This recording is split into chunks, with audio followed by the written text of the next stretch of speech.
విజయవాడ పవిత్ర కృష్ణానది తీరాన ఉన్న విజయవాడ మహానగరంలో సత్యనారాయణపురం మారుతి వ్యాయామశాల పక్కనే ఉన్నటువంటి అమలి హై స్కూల్ రోడ్డు యొక్క పరిస్థితి దుస్థితి ఇది.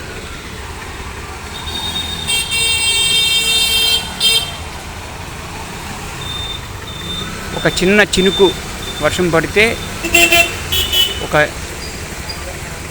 చెరువులా మారి పాదచారులకు వాహనదారులకు ఎంతో ఇబ్బంది కలుగుతుంది.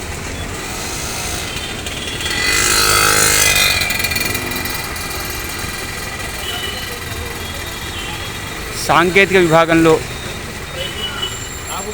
నిపుణులైన వారు ఎవరైనా ఉంటే ఇటువంటి సమస్యలకు పరిష్కారం సూచించండి.